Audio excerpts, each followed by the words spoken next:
Dawn bled across Blackwater Bay in slow, bruising violet, the tide lifting 1,000 oars in unison as Stannis Baratheon stood upon the forecastle of Queen's Justice, knuckles white around the railing.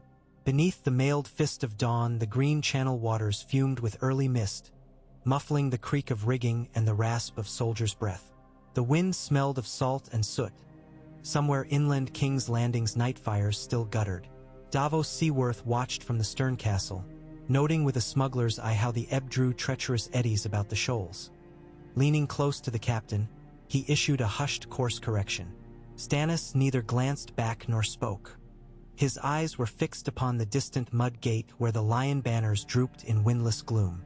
Above the Red Keep, a single flickering torch on Maegor's holdfast mirrored the coming sun, but gave no comfort. No warning cry sounded when the chain should have lifted, and that silence became the first omen. Tyrion Lannister's vaunted barrier never rose. Unknown to the hand, a dozen barrels of wildfire hidden along the winch tunnels had burned in the night, a sabotage of green gold ruin carried out by a discontented pyromancer won over by whispered promises of royal favor. Thus, when the lion intended to trap the fleet, gears melted and counterweights crashed, leaving only useless links of blackened iron half sunken in mud. A hush, like the intake of breath before an executioner's swing, settled upon defenders atop the river battlements. Then Stannis ordered the drums. The first rams of pine struck the mud gate as the morning tide surged behind them. Sailcloth burned away, revealing armored prows sheathed in steel. Grappling hooks sang over crenellations. Jackals of the Stormlands vaulted with ladders, answering the deep horns from the fleet. Davos guided lighter galleys to flank, directing crossbow volleys to scour the walls. He tasted each bolt's release through the trembling deck. When at last the great ram Fury's kiss crushed the iron-bound doors, the echo reverberated across water and stone like a bell tolling for a kingdom. Green flames leapt up in sudden fountains. Tyrion's wildfire pots hurled from the walls, but a fickle breeze borne from the bay bent the burning wind back toward the lion's own archers. Men shrieked, their screams muffled by the roar of flames and the crash of oars retreating from heat. Stannis' forces pushed through the soot and smoke, faces slick with sweat, faith smoldering in their eyes. Inside the city, chaos spread in widening circles. Small folk, roused by screams and the smell of burning pitch, tore down lion banners and trampled through alleys clutching prized coppers, seeking any gate not yet shut by fleeing gold cloaks.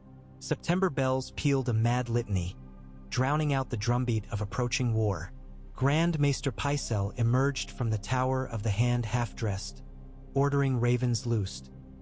But the cages sat cold and empty, their messengers already sacrificed to the fire hours earlier by serpents in motley claiming the crow cage was cursed.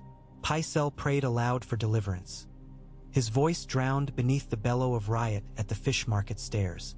Tyrion slept badly the night before and woke now to a city on the brink, his mind fouled by milk of the poppy and the phantom pain of half-healed wounds from his sortie at the stone gate. He lurched toward the ramparts to rally men, only to find the overheated iron of the chain housing cracked and sagging, exhaling thin serpents of bitter smoke. "Seven save us," muttered Ser Adam Marbrand, but the gods were busy elsewhere. Tyrion's stratagem had failed before dawn's first light, and the thought stung worse than the scar across his brow.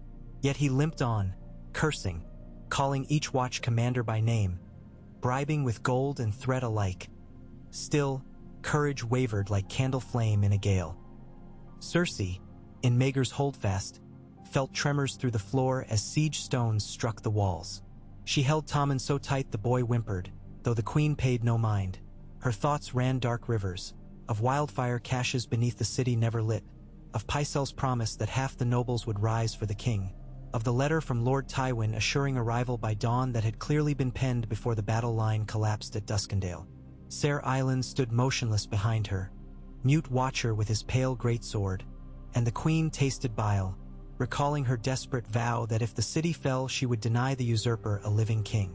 Tommen's blonde curls nestled beneath her chin, smelling of lavender soap and small boy sweat.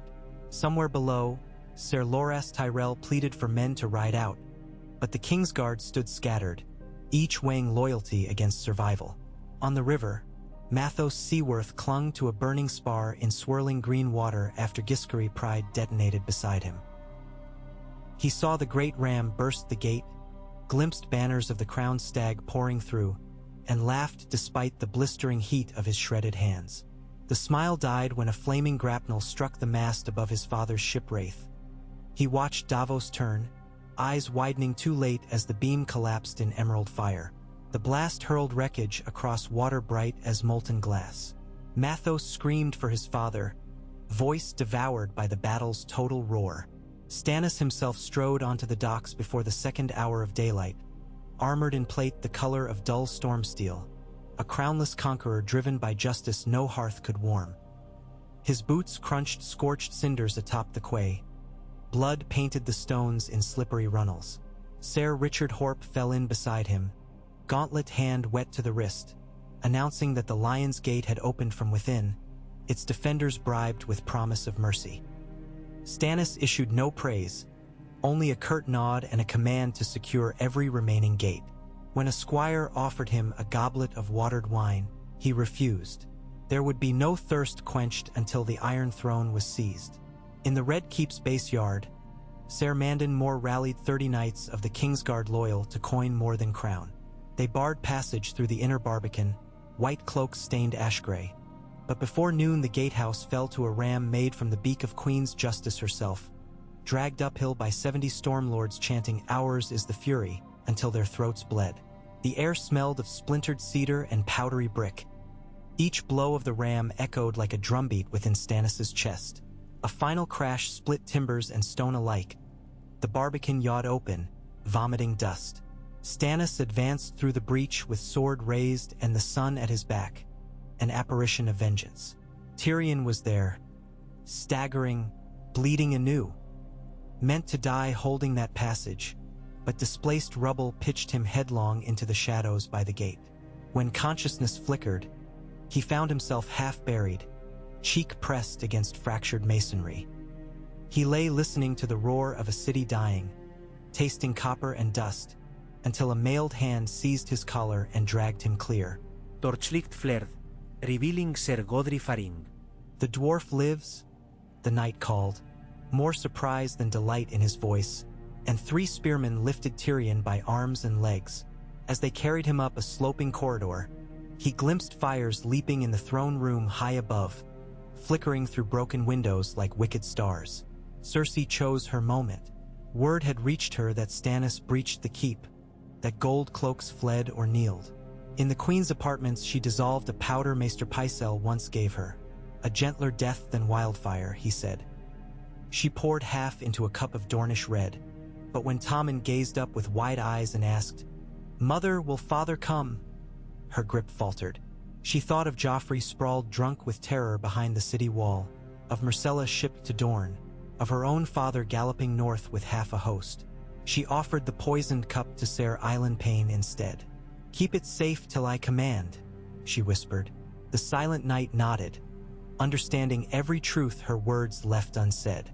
Stannis mounted the spiral stair of the Tower of the Hand 2 steps at a time, blood slicking the stone. At his back marched Melisandre dressed in scarlet mail that glimmered like fresh spilled wine. She murmured praise to the Lord of Light, claiming each gust of smoke above the city formed the sigil of a stag crowned in flame. Stannis ignored her, though every shout of victory seemed to fuel the zealots' fervor.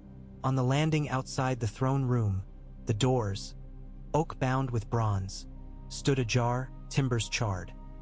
2 Lannister guards knelt in pools of their own blood. Beyond them, the hall echoed with the distant clash of arms. When he stepped beneath the vaulted ceiling, the Iron Throne waited alone upon its raised dais, blades of Ares' forge catching the sunrise that streamed through riven glass. Shadows pooled sharp as spear tips around its base. Stannis paused 10 paces short, breath ragged, gauntlets dripping. For a heartbeat, he saw his brother Robert lounging there, heavy with mead and victory, calling him stubborn. Saw Renly smirking from the steps, ghosts conjured by memory's spite. He shoved them aside. Each pace up the dais felt heavier than hauling anchor. At the summit he turned, surveying chandeliers swaying in smoky air, and raised Lightbringer. The sword's copper blade glowed with reflected firelight, though some swore later it blazed anew at his touch. Outside, bells ceased. In their place rose a chant from thousands of throats. "King Stannis! King Stannis!" The words swept through the city like a tidal surge, cresting the shattered walls and echoing down every gutted street. Some voices spoke the name in hope, others in fear, but none could deny it. The sound reached the Red Keep's highest window where Sansa Stark watched, hands clasped till her fingers blued. Tears purled upon her lashes, not for love of Stannis, but for the knowledge that Joffrey would not return to torment her. Somewhere within those clamorous beats of sound, the North girl felt a thread of fate tighten. Dusk wrapped the city in sullen red when Tywin Lannister's outriders topped the Kingsroad Ridge. They saw smoke coiling from Archer's Hill and distant fires licking the Red Keep. Scouts returned swift-ridden. The fleet broken, the gates fallen, the city lost. Tywin's golden armor caught the sunset like a dying star. For a long moment he sat silent astride his destrier, considering. Ser Kevan urged a night attack, yet every glint of fire across the bay told of an easy slaughter awaiting fools. Tywin's jaw hardened. He commanded a withdrawal to the Trident, summoning the Tyrell banners still days behind. If Stannis wanted his throne, let him choke on the politics of holding it. Night fell and King's Landing moaned like a thing in labor. Fires burned unchecked in Flea Bottom. Tents sprang on the Rose Road where Stormlanders camped, drunk on loot and victory.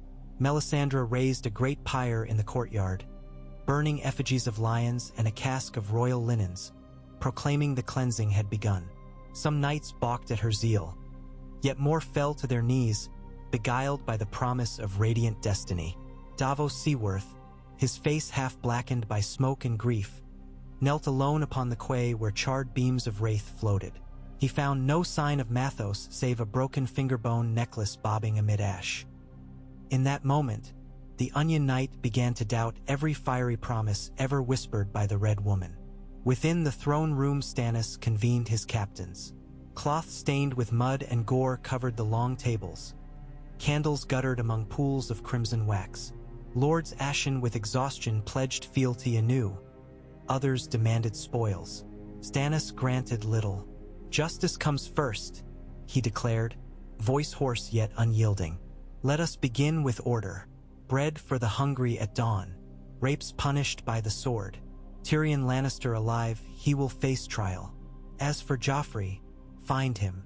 When word arrived that the Boy King never returned from the river wall, Stannis's brows knit. But he merely added the name to his ledger of the doomed. Justice spared none. Tyrion's trial occupied 4 candle marks past midnight.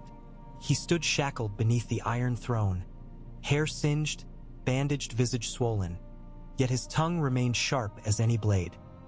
"If you think to murder me for defending my city," he hissed, "know you spill blood on stone your reign cannot clean." Stannis listened from the throne's steep seat, expression carved in stone. Davos, newly returned, pleaded that the dwarf fought bravely, that justice should consider merit. Melisandre countered that only fire could cleanse the taint of kinslaying and incest his family wrought. In the end, Stannis spoke. "Guilt of his house is not guilt of the man, yet he held the gate that killed good men. Let the 7 judge by ordeal, ambiguous mercy, for the 7 had long abandoned the city and the Lord of Light rose in their place." Tyrion was remanded to a cell to await Dawn's decision. Elsewhere, Sansa walked the Queen's gardens under guard.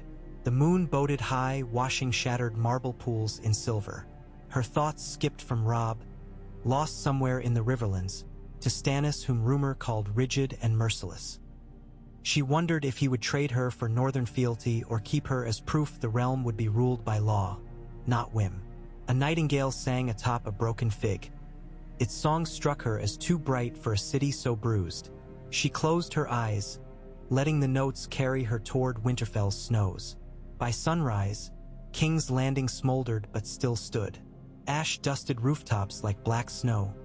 Charred masts jutted from the bay like rotten teeth. Stannis reviewed damage, dispatching Ser Andrew Estermont to repair walls, Ser Courtney Penrose to reorganize the gold cloaks, and Davos to oversee bread distribution. He spared little time for ceremony. Yet when noon bell rang, he climbed the dais again, lightbringer in hand, and Melisandre anointed his brow with oil that smoked where it touched skin. A hush fell over nobles and small folk crammed into the hall. Then sunlight splintered through cracked stained glass and struck the sword, sending amber light rippling across the throne's blades. Gasps rose. Some called it sorcery, others miracle, but to most it appeared as destiny made manifest. That evening, Lord Varys slithered from secret tunnels carrying a scroll bearing a broken wax seal. Dragons, three-headed.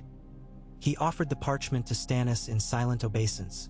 The new king read of Daenerys Targaryen's march through Slaver's Bay, her unsullied host, her growing dragons. Stannis's frown deepened.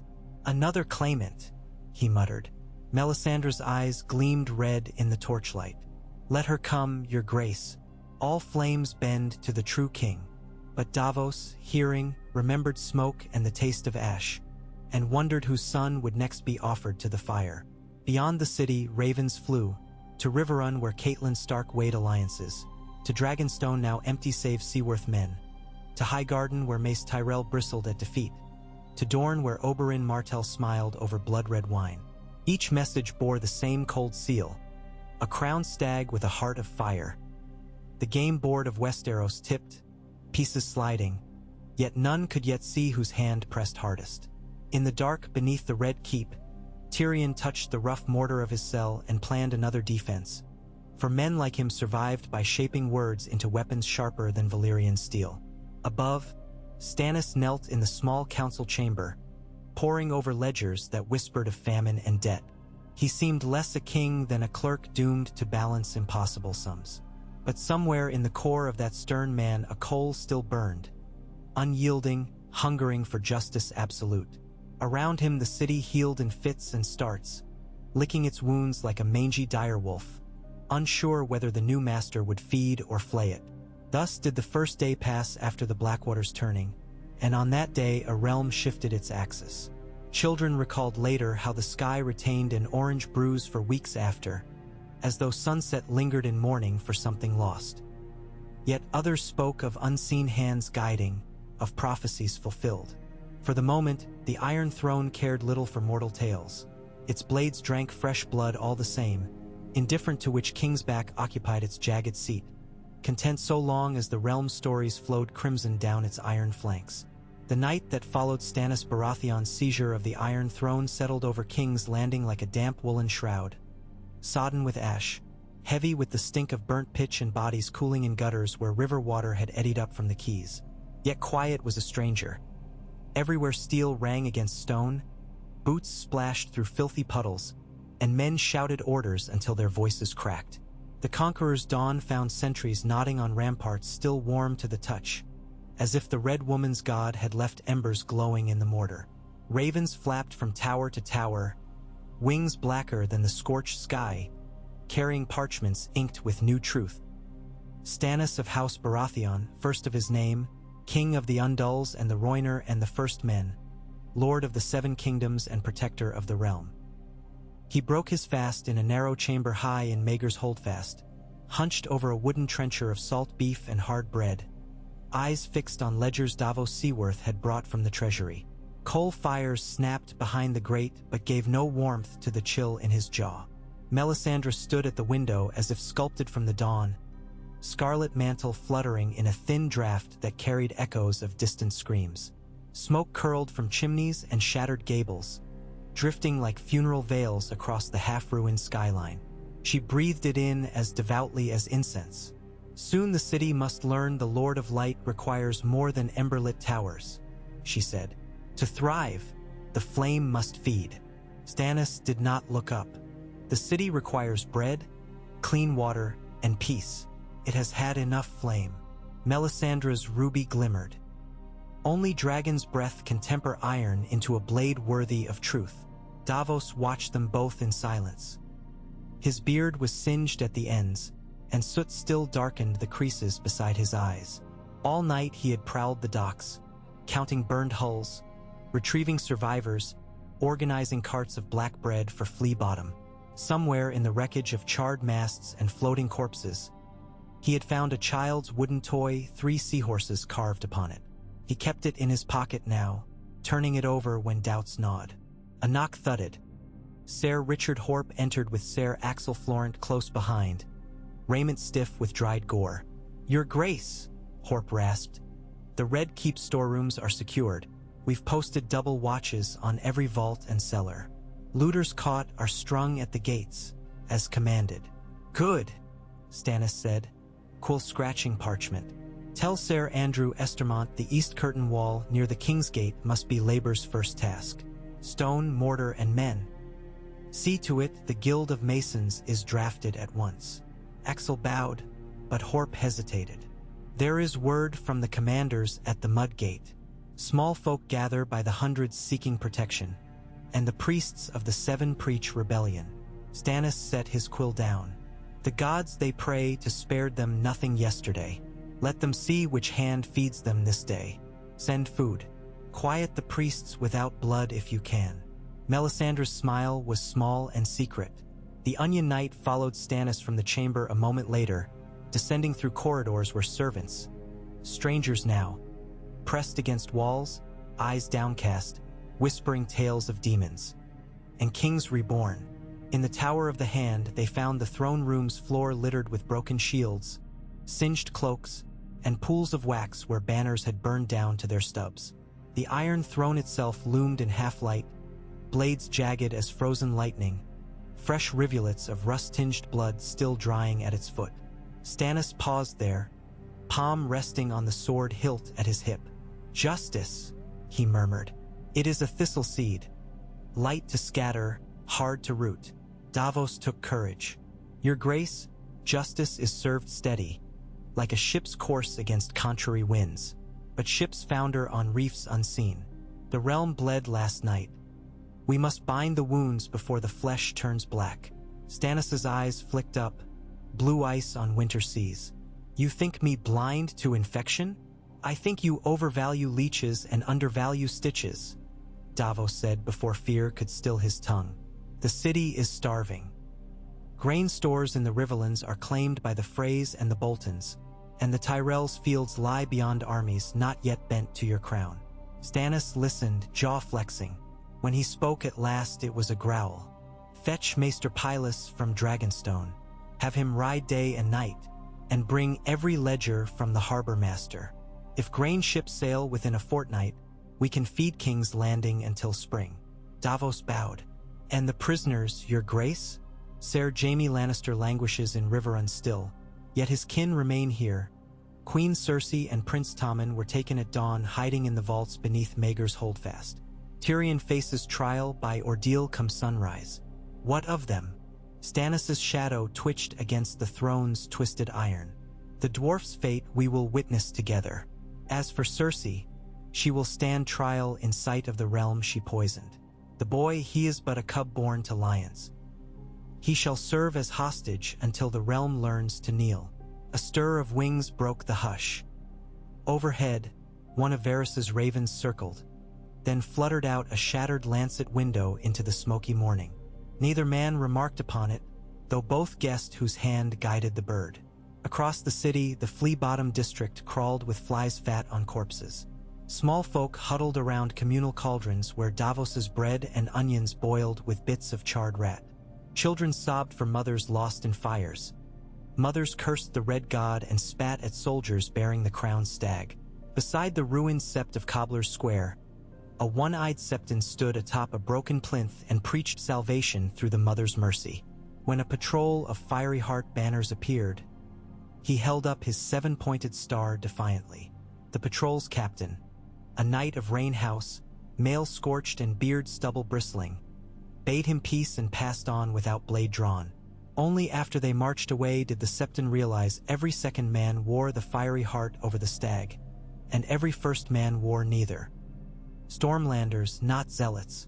Hope flickered like a guttering candle. Elsewhere, in the darkness beneath the Red Keep, Tyrion Lannister's cell coldly awaited dawn. The dwarf sat on a stool too tall for his stubby legs, shackles chafing his wrists where scabs cracked and wept. A single torch beyond the bars hissed in its bracket. Shadows danced like mocking japes on the wall. He rehearsed every argument, every jape that might tilt a foreign lord's humor. Yet Stannis Baratheon had no humor, and Melisandre no pity. He thought of Bronn vanished, of Shay surely flown, the Podrick brave doomed boy. The weight of his family's crimes pressed him deeper into self-pity, but only for a breath. Lannisters did not weep. They schemed. He rasped. Ser Roland Storm, bastard of Nightsong, stooped under the arch. You asked parchment and quill, imp. His grace consents. Tyrion stretched a smile. Kind of him. Shall I pen my memoirs or merely my epitaph? Both if you write quick. The pyromancers have built a pit for your trial. Fire dances well to written speeches, I hear. The bastard's grin was half kind, half cruel. He left parchment, quill, a vial of thick ink, and a small wooden box no larger than a dwarf's palm. Lord Davos bid this delivered too. He said it might steady your hand. When Tyrion lifted the lid, he found a single finger bone, blackened, polished smooth. He laughed, an ugly bark that echoed. An onion's relic, how fitting. Yet his green eye glistened. He dipped quill in ink. Far beyond the river, at the crossroads town of Maidenpool, Tywin Lannister broke fast on hard cheese while ravens brought ill tidings. Lord Randall Tarley had seized Duskendale in Stannis' name, cutting Lannister retreat from the bay. Tywin's knuckles whitened around a silver goblet. Its wine, bright as fresh blood, trembled in a ripple that betrayed his fury. Ser Kevin counseled a wide flank through the Kingswood and a swift strike at the Rosby Road. Yet scouts whispered of Bolton spears guarding that passage now, paid in coin minted on Dragonstone weeks before the battle. Someone had bribed the Leech Lord to betray Robb Stark and Tywin both. Lord Tywin closed his eyes, calculating.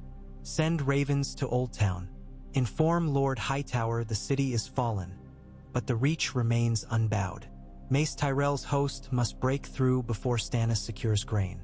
Promise him Highgarden's claim to Master of Ships, no Master of Laws, and the right to wed Lady Marjorie to Tommen. His voice lowered. Assure him the boil wear a crown again, once the stag is gutted. Kevin bowed. And the gold cloaks who fled here? Flog every 10th man, Tywin said. Send them back cloaked in red to remind the city who holds purse strings. And Kevin, send Qyburn to treat Joffrey's wounds. What wounds? Kevin asked. Tywin's silence was answer enough. They rose from the table, two golden lions pacing a shrinking cage of strategy. In the Riverlands, Lady Catelyn Stark read The Raven from King's Landing thrice. Candlelight bent around the tears in her eyes. Each line etched another fracture in her heart. Stannis held Sansa's life now, yet the message bore another dagger. Cersei imprisoned, Joffrey vanished, allies scattering. The phrase betrayal at the fords weighed heavily. Robb's army stood south of the Twins with numbers thinned and loyalties fraying. She climbed to the chill battlements of Riverrun, wind whipping her auburn hair gray with wood ash drifting from distant fires. In the maester's rookery, 3 ravens waited. She chose one feathered black as eclipse and wrote, King in the north to treat with king on the Iron Throne. Safe conduct demanded for envoys. The seal she pressed was dire wolf and trout entwined, still bound, though the river ran red. By the time the sun crested to its noon height on the second day after the battle, the dragon pit of Rhaenys' hill had been cleared of debris and its cracked stone floor raked smooth of centuries-old straw. Here Tyrion's ordeal would be fought. 1,000 small folk lined the terraces, too many for the city's watch to control, yet they came hungry for spectacle. Fiery heart priests strode among them, chanting to R'hllor. Septons of the Seven responded with hymns. The melody clashed like 2 swords beaten out of tune, swelling to a roar. Stannis arrived flanked by his Queensguard. Ser Richard Horpe, Ser Godry Faring, Ser Tristan Rivers, and Ser Roland Storm wearing white cloaks newly sewn by court tailors. Despite their hasty dye, bloodstains seeped beneath the weave. Melisandre scaled the dais behind him, torches in either hand, her eyes twin coals. She spoke, R'hllor, who forged the sun, demands truth in flame. The Grey One will stand with fire as judge. Should the light spare him, guilt will pass from his soul. Should it consume him, falsehood will burn away. Tyrion limped through the arch, escorted by Ser Davos. He wore no armor, only quilted jerkin and breeches charred at the knee. The dwarf's chain of office, the hand's chain, dragged behind him, each blackened link clinking mournfully. From his belt dangled a small wineskin Davos had slipped him moments before, claiming it water. Tyrion suspected Dornish red from the smell. When he stopped before Stannis, he bowed so low his scarred brow brushed dust. "Your Grace," he said, voice rasped raw, "I stand innocent of treason against you. I fought for my life, my city, and saw my stratagem fail. I will answer whatever gods you conjure, though I'd prefer they be deaf, for their judgment seldom favors dwarfs." Stannis gestured. 2 pyromancers stepped forward, each bearing a sealed clay jar bound in bronze. They smashed them on the pit's center stone. Viscous green wildfire seeped out, steaming though no flame touched it. Melisandre whispered. A spark danced at her fingertip, born, some swore, from the very air and flitted to the liquid. Green fire whooshed up, curling into a pillar high enough to stunt breath. Heat blasted through the arena. Spectators reeled back. "Walk the flame," Melisandre intoned. "Come through unburned, and truth is yours." Tyrion eyed the pillar, emerald tongues licking at nothing, as if hungry. He swallowed. Then he pulled the wineskin free, bit its cork, spat it aside. With exaggerated flourish, he poured the skin's contents across his head and shoulders. The stench of rancid mud and onions filled the arena. Davos's smuggler grin flashed. He had filled the skin with brine from Blackwater shallows, slick with river silt. Tyrion draped his short cloak over his mouth, wetted it, and without another word stepped into the green fire. The blaze roared, luminescence swallowing dwarf and cloak. People screamed. One woman fainted. Stannis rose half from his seat, hand on Lightbringer. But within 2 heartbeats Tyrion emerged out the other side, jerkin smoldering, brows singed anew, and living. His laughter cracked like broken glass. Behind him, wildfire flickered down, starved by the brine's muddy crust clinging to his garments. A hush rippled outward, stunned. "The truth," Tyrion croaked, "is slippery as a greased oar." He raised the chain of office and let it drop with a clang at Stannis' feet. "Take your victory, your grace, but remember who held the gates when you were still miles offshore." Stannis' jaw flexed. The crowd waited for doom.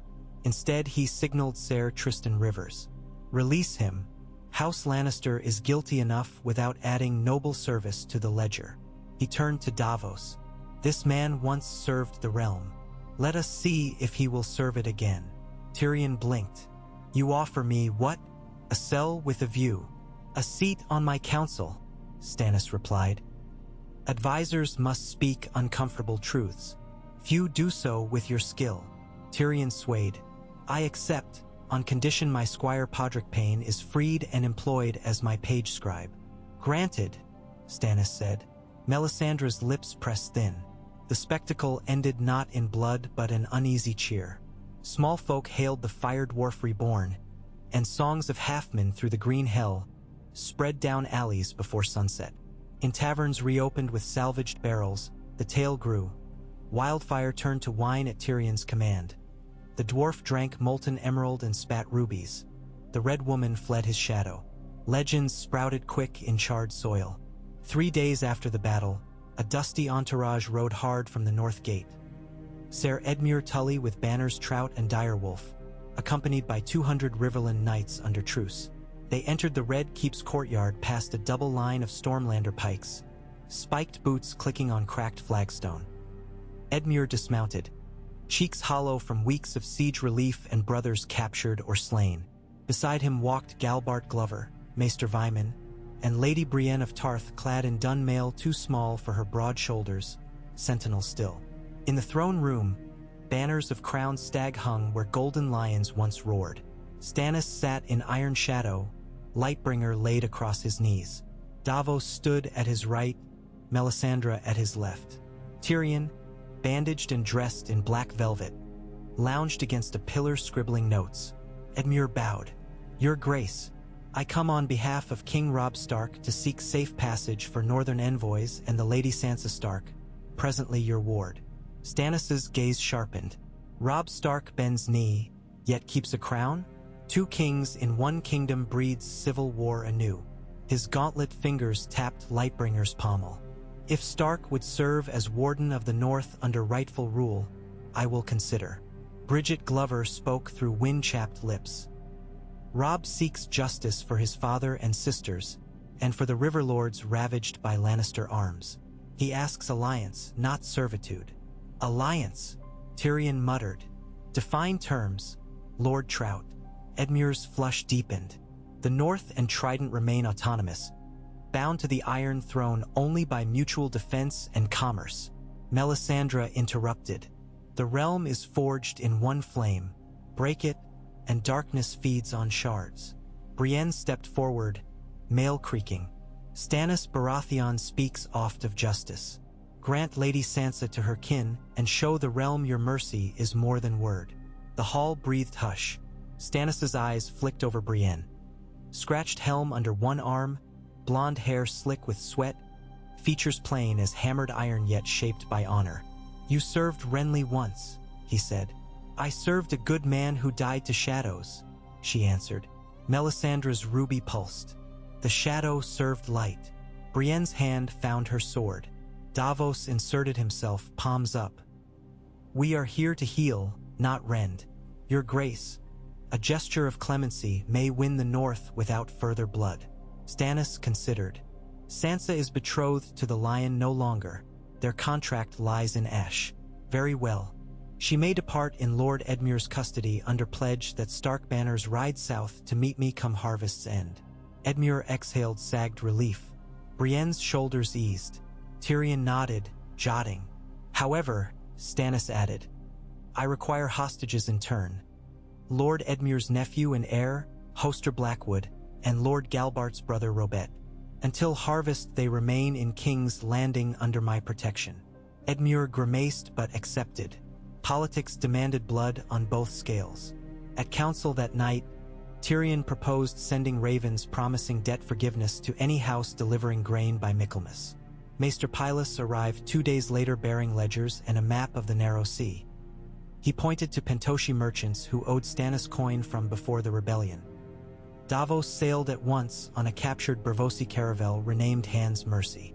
50 gold stags paid to each master for early arrival gilded sails with greed. Soon ships overloaded with lysine flour and Tyroshi olives queued off the Blackwater. Bread lines shortened. Riots eased. Within a fortnight, Lord Tarly's outriders clashed with Bolton scouts on the Rosby Road. Ramsay Snow's reaving party took 6 wagon loads of stone hedge barley and hanged the drivers. Their tongues were mailed to Lord Tarly's gate with a flayed man's sigil stamped in dried blood. Stannis read the report and summoned Ser Godry Faring. "Send riders. Capture the bastard of Bolton if possible, kill if not. The king who flays receives no quarter." A crimson dawn later, a riderless horse returned with only a severed ear and the sigil of House Florent sewn into its mane. Axel Florent wept for his brother, but Stannis' face was stone. "War answers cruelty with steel," he said. "Davos will return soon enough with grain and sell sails. Then we bring war to the Dreadfort." Melisandre smiled, lips like fresh blood. "Bolton's screams will feed our fires." Davos returned on the 8th turn of the moon, masts behind him crowding the bay like a forest of new hope. With him sailed Salladhor Saan, grinning above pearls and rubies. The Lysine pirate claimed half the spoils of the harbor in exchange for delivering 20 Pentoshi grain hulks and 4 Volantene galleys. "I serve the rightful king," he told Stannis. "When the price is good." Stannis paid in promissory notes backed by Crownland's silver mines. Not yet producing but soon, he vowed. Tyrion whispered to Davos that mines not owned yet made for cheap promises. Davos merely clasped his relic fingerbone. Autumn unfurled, each leaf a copper coin drifting to earth. King's Landing found uneasy rhythm. Bakeries reopened under watchful Stormlander pikes. Smithies hammered spear points for men drilling on the charred ruins of the tourney grounds. Water gardens bloomed with new shrines.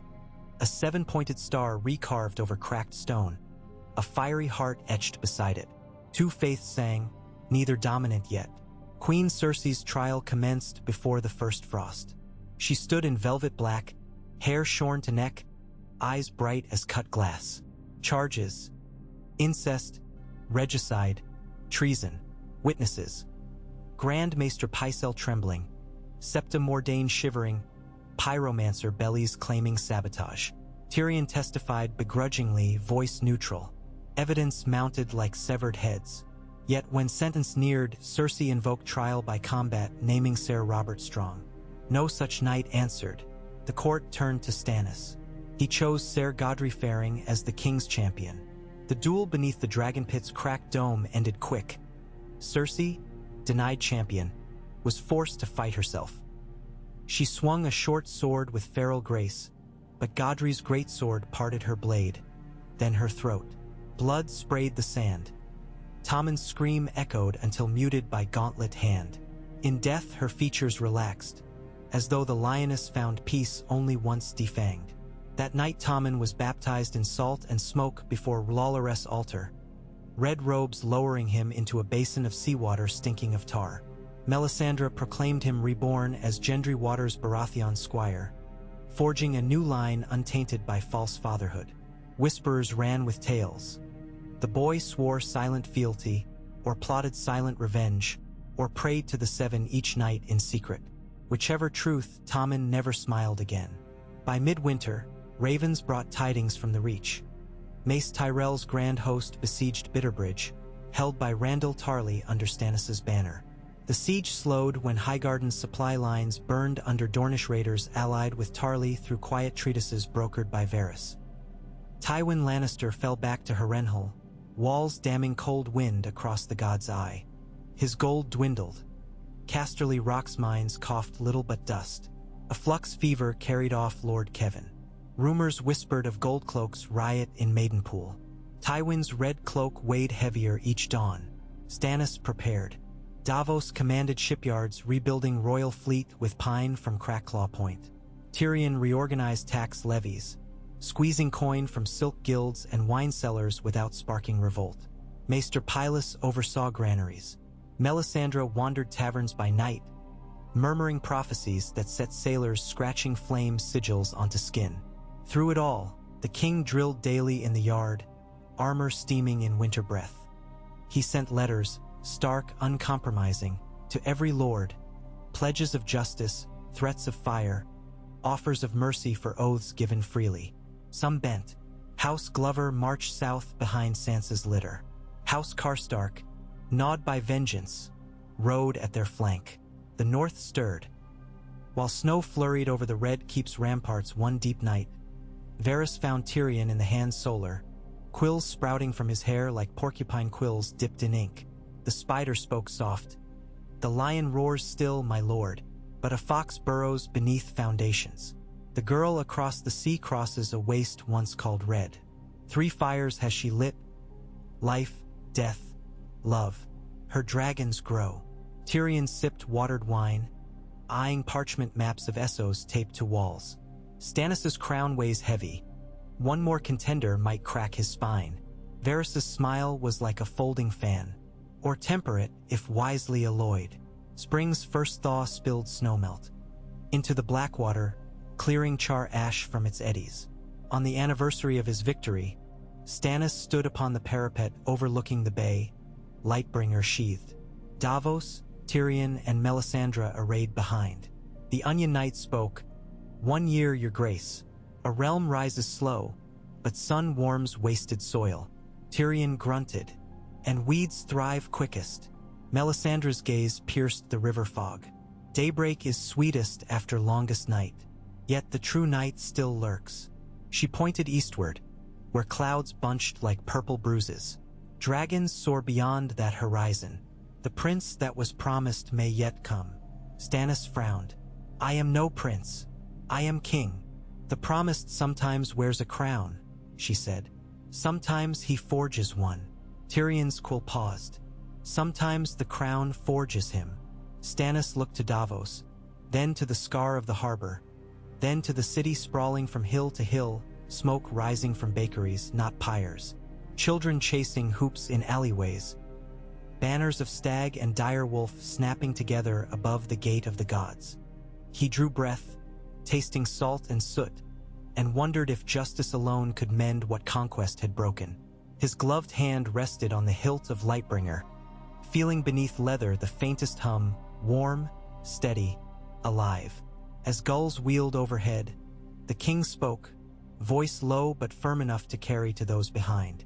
Send word to Dragonstone. The fleet sails when tide turns. Tywin gathers at Harrenhal. Mace Tyrell starves at Bitterbridge. The bastard flays in the snow. We bring justice to each in turn. And after, we look east.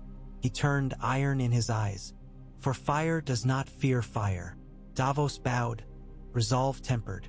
Tyrion smiled thinly, mind already drafting edicts.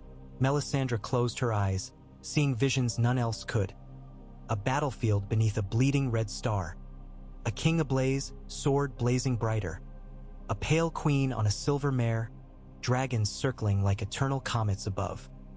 The night's black lengths trembled, and for a heartbeat King's Landing seemed but a match held against a storm's looming dark. Yet for now, torches lit the walls, bakeries baked, and the Iron Throne bore a master whose back was scarred but unbent. In quiet chambers, maids whispered that a year of hunger was giving way to bread, that justice meant flaying no more than the guilty, that perhaps, just perhaps, the Seven Kingdoms had found a king who would not trade oaths for coin. Beyond those whispers, ravens flew, carrying seeds of other wars yet to bloom. For wars are stories without end, and in Westeros every story bleeds upon the page like ink onto rain-damp parchment. Still, when the bells of the Great September rang for sunset prayers, twin peals, one to the Seven, one to the Lord of Light, the note they struck was neither discord nor harmony, but a trembling tension between faiths and futures. And beneath that throbbing note, in the drifting hush that followed, a realm listened for what song would rise next, unsure whether melody or dirge awaited. Cold rain swept across the Blackwater when the fleet weighed anchor, a hush of canvas and creaking yards whispering over the half-mended harbor. From the highest yard of Queen's Justice the crowned stag unfurled heavy and wet, its edges frayed by battle yet newly embroidered with a fiery heart. Along the quay, thousands gathered to watch the departure. Some hailed blessings, some spat curses, but most simply stared, faces lean, eyes rimmed red from sleepless months. They had survived sack and famine. Now they watched their king sail to war again, unsure if his absence meant respite or fresh torment. Stannis stood at the prow, cloak flattened against rain, gazing west where the river met an iron-colored sea. Davos Seaworth beside him read the tide's rhythm and considered the course. South around Massey's Hook, then swift along the coast to Duskendale where Lord Tarly awaited with 8,000 spears. From there the royal host would wheel north upon Harrenhal, severing Lord Tywin's retreat like a gangrenous limb. The Onion Knight's stomach tightened. He smelled storms coming, not of weather but of fate. Behind them the city passed into Tyrion Lannister's keeping. Officially he was master of coin. Unofficially, the one mind sharp enough to wrest chaos into order while Stannis hunted lions. The dwarf stood upon the tower of the hand balcony watching the fleet fade to mist. He dabbed quill into ink, annotating a ledger whose columns bled red from desperate loans. Podrick Payne hovered, holding a stack of parchments. New tariffs on Myrish silk, a proposal for sewer repair, a summons from the Guild of Alchemists complaining their vaults were seized by fiery heart zealots. Tyrion scrawled notes, each comment edged with gallows wit. When swords speak, he muttered, coins squeal. The rain thickened through afternoon. It drummed on slate roofs of Flea Bottom where bakeries puffed steam from their chimneys thanks to lysine flour. In a narrow loft above the Street of Flour, the Red Woman knelt before a brazier. Coals glowed white. Shadows flickered on cracked plaster. Melisandre pressed both palms to the heat until skin blistered, eyes unblinking. In flames she sought shapes. The bastard of Bolton riding through snow, knives wet. Lord Tyrell kneeling on muddy ground strewn with roses turned black. A girl with silver hair standing amid pillars of shattered stone while 3 fiery sigils wheeled overhead. Each vision coalesced then fractured, as if wind rippled the veil between now and yet to be. Azor Ahai walks into darkness, she murmured. Lightbringer thirsts. The coals hissed. Outside, thunder answered, dull and distant. Sansa Stark's litter reached Derry at sunset 3 days north of King's Landing. Straw muffled the wheels, yet every rut jarred her sore ribs. Chains clinked as Blackwood and Robert Glover rode behind, hostages in truth if not in pity. Sir Roland Storm commanded the escort, stern but courteous. Derry's walls bore fresh paint of a stag rampant. Its courtyard bustled with Stormlander smiths forging hinges for siege towers. Sansa stepped from the litter cloaked in gray velvet. Cold air bit her cheeks, yet she drew breath like one tasting freedom after drowning. A stable girl curtsied. Sansa smiled and realized she had not stretched lips in honest joy since before Septa Mordain died. In the castle's sept she prayed before the maiden's cracked face. The candlelight revealed splinters down the marble cheek, sign of wildfire tremors months past. She whispered of Robb, of Arya lost, of Bran and Rickon rumored dead. She asked the mother to soften Stannis' heart and the smith to guide Tyrion's clever hands. For whatever else, she owed the dwarf her deliverance. The statues breathed only stone dust, yet she chose to believe they listened. That night she dined with Edmure Tully beneath rain-rattled shutters. He spoke of rivers flooding spring melt, of Riverrun's granaries stretched thin, of Robb's haggling with Freys for safe crossing. His eyes darted to her every few sentences, as if checking whether the words salted wounds too deep. She answered kindly, though each syllable trembled. When she excused herself, Brienne of Tarth followed, towering shadow in torch glow. "My lady," Brienne said on the stair, helmet tucked under arm, "I swore to Renly I would protect the innocent. I hope I may serve you now."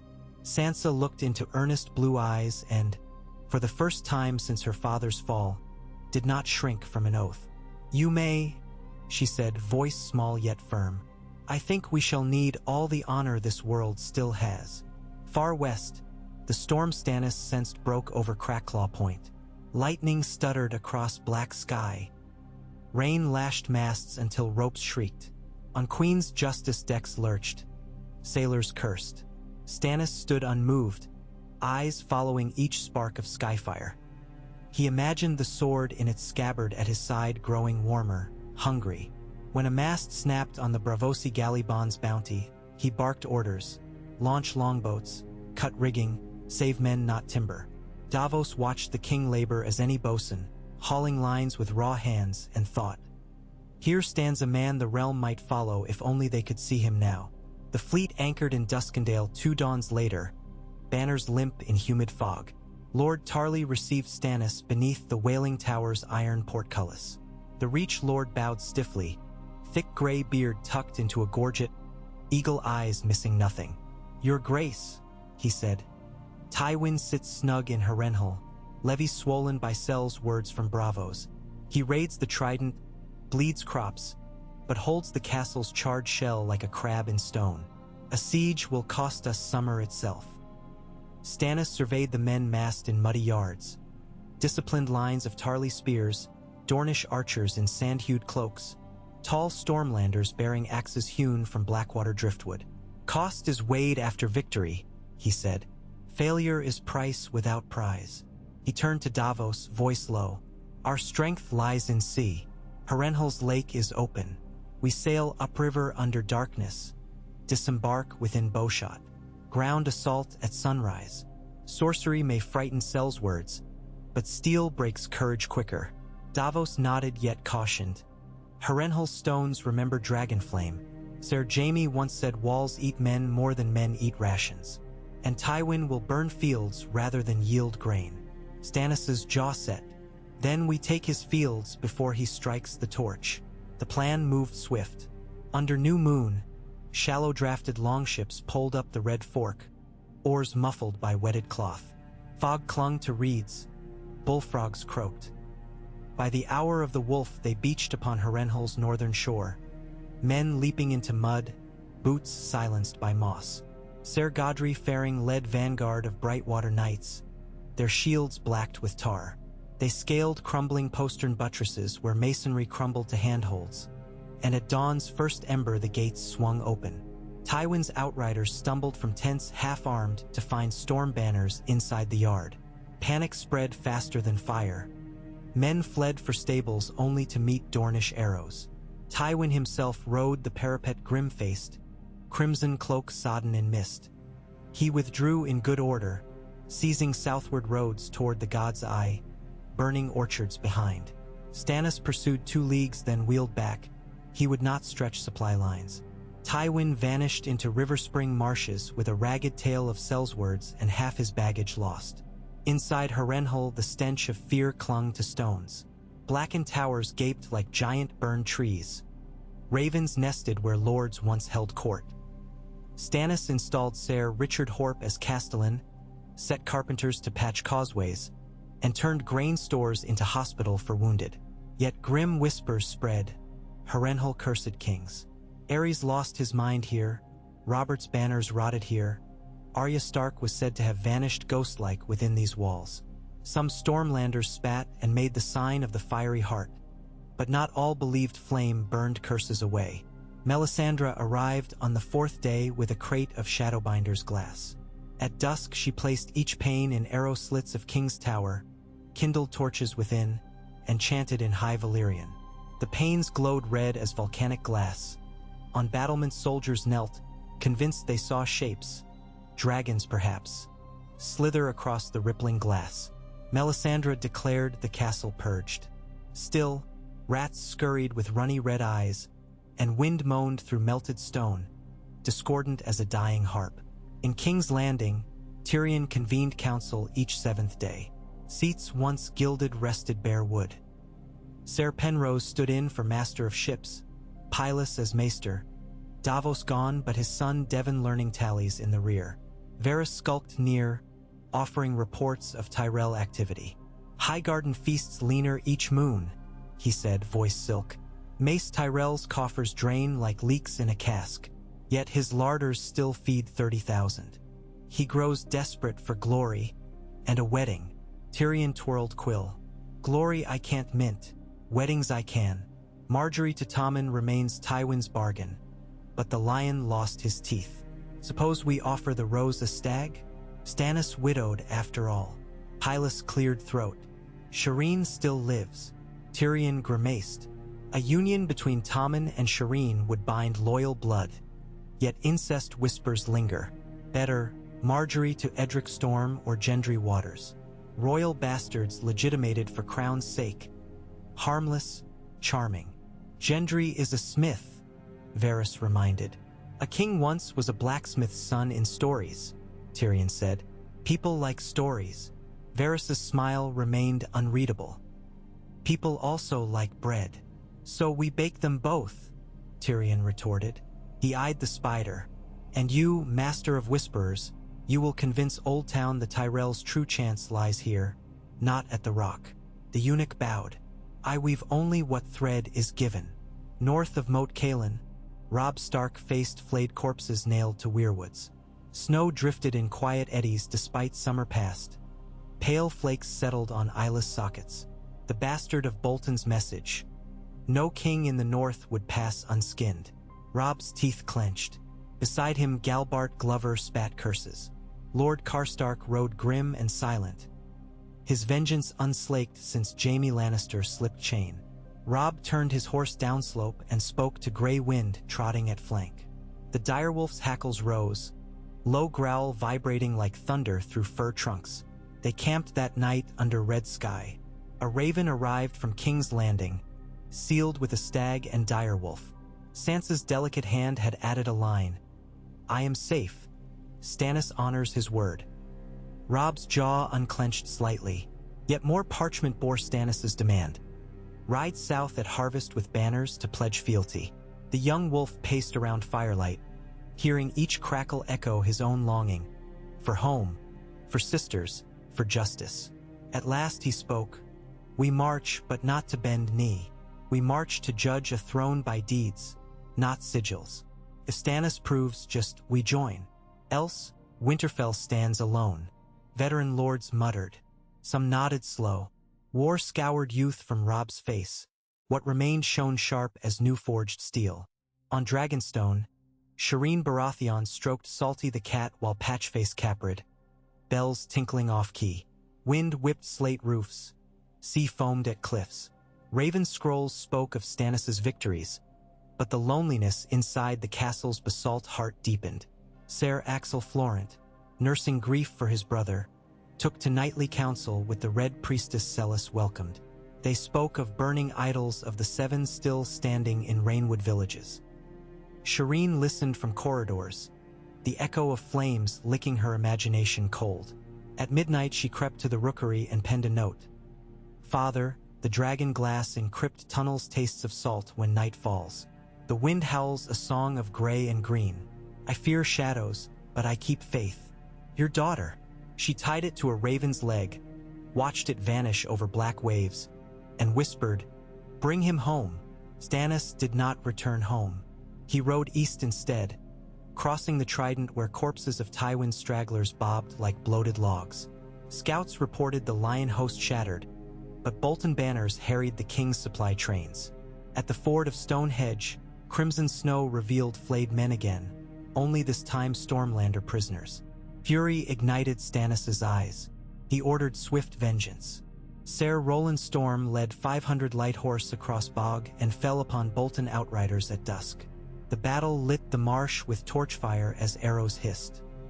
Ramsay Snow fought beneath a banner stitched from his victims' skins. When the shield wall broke he laughed high and shrill, lobbing flint pots that burst blue flame. In melee he slew 3 knights, but Roland disarmed him with a two-handed sweep. Prisoners bound the bastard with chains. On Dawn's pale steps, Stannis judged him by fire and sword. Ramsay spat in the king's face, boasting of dogs hungry for Stark bones. Stannis wiped spittle and ordered Garce, the king's justice, to flay no man, but to strike clean. Garce's blade fell. Ramsay's head rolled. The corpse was burned with his own banner, a concession to the Red Faith, yet Stannis forbade cheer. "Justice is no feast," he said. "If we grow drunk on blood, we become tyrants." Davos watched flames curl, thinking of his sons lost, of the line between justice and vengeance. Word flew north. Roose Bolton feigned outrage, but fear etched deeper lines around his pale eyes. He withdrew from the Dreadfort to collect levies, yet ravens whispered he corresponded with Tywin, the flayed man courting the lion. In Old Town, the Hightower bell tolled as the conclave met. Archmaester Valen argued omens favored the Red Star, citing eclipses of Jade Sea. Archmaester Walgrave drooled, lost to memory. Still, even dusty scrolls could not ignore dragons risen across the summer sea. Reports of Meereen's gates shattered by fire, Carthus council suing for trade. A decision brewed: dispatch an envoy to Queen Daenerys, bid alliance before Stannis' fire consumed the realm. The envoy chosen, Maester Gorman Tyrell, cousin to Mace. A rose in Maester's chains carried sweet scent yet hidden thorns. Gorman sailed on a swift galleass toward Slaver's Bay, scrolls sealed in copper tubes. Behind, Old Town's harbor brimmed with trade rerouted from port-starved capital, coffers filling even as Tyrell hunger gnawed. King's Landing saw summer's end with festivals of harvest. By Tyrion's decree, a great procession wound through streets. Bakers hoisted loaves thrice as long as swords. Smiths bore wheels of cheese forged in likeness of the Iron Throne. Children in painted masks acted the tale of the Halfman's firewalk. People cheered, bellies full. On the steps of the Red Keep, Tyrion poured first cask of Riverrun ale into gutter for the gods, raising cup to the crowd. "May wheat grow where wildfire scorched," he proclaimed, and even fiery heart zealots clapped. Yet beneath revel's hum, whispers twisted. Goldcloak still loyal to lion-plotted jailbreaks. Queen's men demanded septs be torn down. Sparrows flocked hungry, murmuring of warriors' justice. No city is ever won, Tyrion thought, only rented by the weak. That night, Varys appeared in the solar, eyes shining in candlelight. "A gift," he said. sliding a folded parchment across Tyrion's desk. The seal, a three-headed dragon. Tyrion slid it, read, "I am Daenerys Stormborn. I hold the chains of Astapor, the vaults of Yunkai, and the hearts of Meereen. My dragons carol in the skies. I seek counsel from those whose words weigh more than their swords. Meet me at Pentos come first full moon of spring. Bring truth, not treachery. The world shall not be ruled by shadows nor by sons of monsters, but by justice tempered in fire." Below, a second hand had scrawled, "Illyrio Mopatis invites King Stannis to guest write in his manse. Safe passage guaranteed." Tyrion dropped onto a cushioned stool. "Dragons," he whispered, "as if we lacked fires." Varys smiled. "Better to speak with flames than be devoured unawares." Tyrion rubbed scarred brow. "Stannis will hate it, yet he will go. He must, if only to weigh crown against wings." He poured wine, offered Varys a cup. The eunuch declined. "Wings," Tyrion said, watching red swirl. "They cast long shadows." Winter arrived early in the north. Sansa reached Moat Cailin amid sleet. Walls of piled stone looked half-sunk like the ribs of a dead behemoth. Robb embraced her beneath archway sagging with ice. For a moment brother and sister clung wordless. Sansa felt ribs knit around heart. Robb smelled of pine smoke and leather and frost. Gray wind circled, sniffing her hem, then resting muzzle against her palm. She laughed softly, tears hot against wind. That night in the long hall she told her tale while hearths crackled. Robb listened, jaw tense. Lady Catelyn fretted over each cruelty. The Great John bellowed curses on Lannisters. Meage Mormont thumped tankard when Melisandre's name came. Yet when Sansa spoke of Stannis sparing Tyrion and freeing her, of bread lines reopened and justice swift but measured, the hall grew thoughtful. "Perhaps the stag's antlers hold more honesty than Robert ever bore," Galbart Glover offered. "Or perhaps a wolf sees a leash as ribbon," Lord Karstark muttered. Robb raised hand. "Enough." He turned to Sansa. "Would you sit a queen beside that throne?" Her eyes found flames. "I would sit where my duty calls, so long as no child of mine is bartered for power." The hall murmured. Robb nodded slowly. "Then we ride south come midwinter, but not to Bend. To judge." Beyond the narrow sea, Daenerys Targaryen watched clouds reflect in Drogon's obsidian eyes as the dragon perched on Meereen's great pyramid. Her council argued below.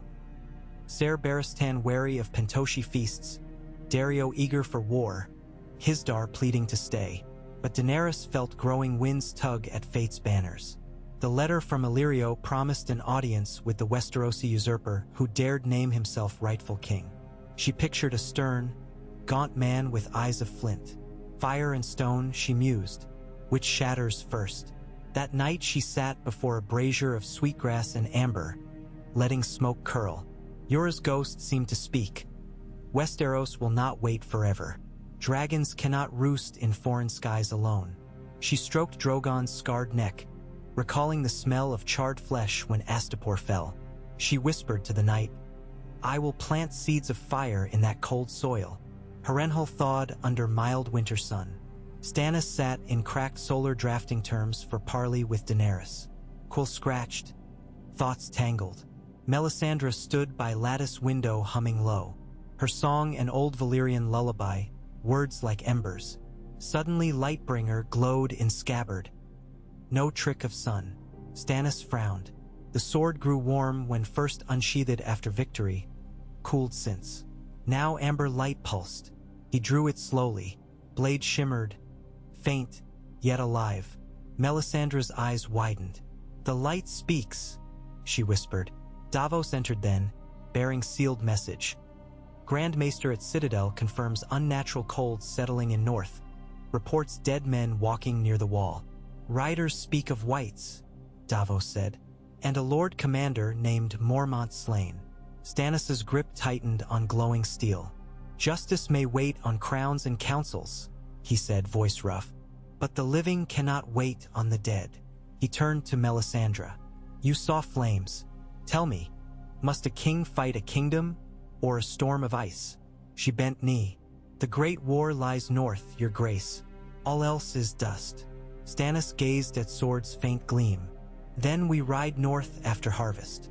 Let lions and roses feast on carrion. We will stand where night falls longest. Davos's heart surged. This was the man he followed across storms. Yet he asked, and Daenerys? Dragons may aid against ice. Perhaps, Stannis said. We meet her, but no throne matters if realm lies frozen. Tell the fleet. Sail to Eastwatch with grain before snows close the sea. The king's justice belongs at the wall. In King's Landing, Tyrion sealed casks of arbor gold for the voyage to Pentos, cursing seasickness already. Podrick fetched vellum charts. Devan Sevars counted coin. The city bustled around them but felt suddenly distant, like a play concluded though actors still bowed. Above the red keep, ravens wheeled in chilly air. One broke from the swarm, gliding toward open window where Scepter Kira tended garden herbs for the kitchens. She watched it alight, bronze ring on leg. She untied scroll, curious. Inside, she read, "The night is dark and full of terrors.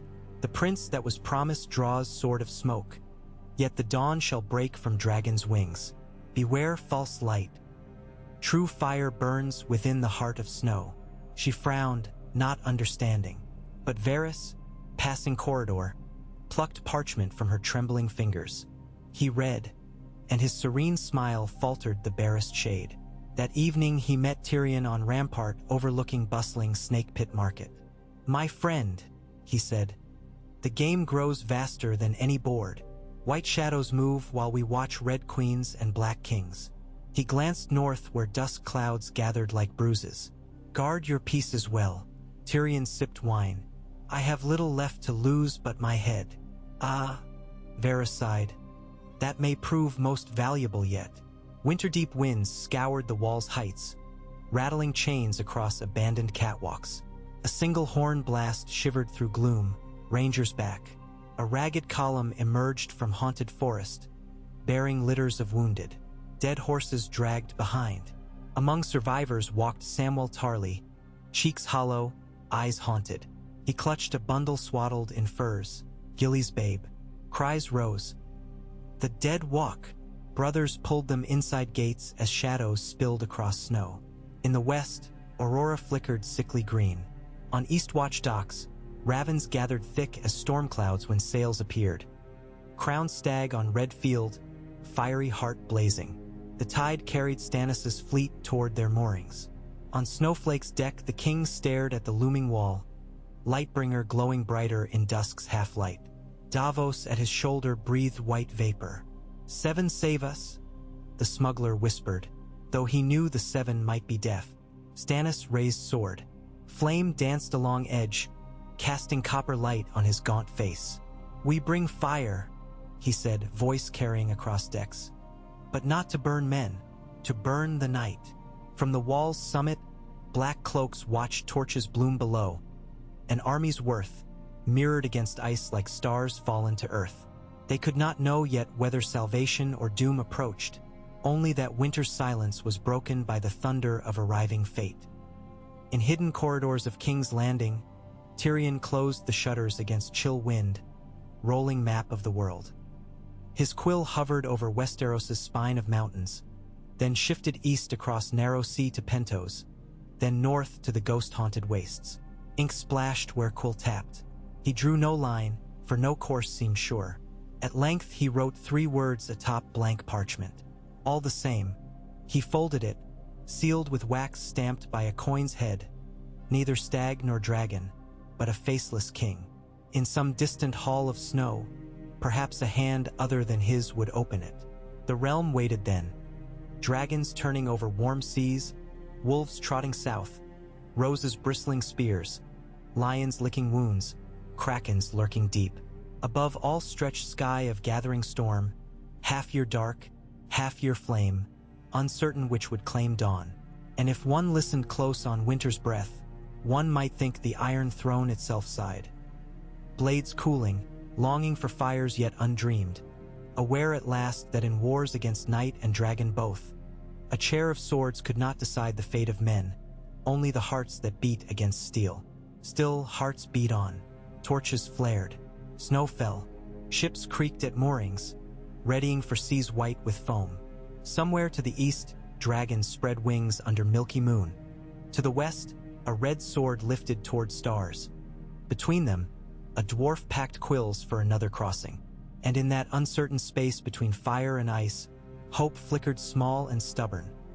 Fragile as a candle set against a gale, yet refusing, stubbornly, magnificently, to go out.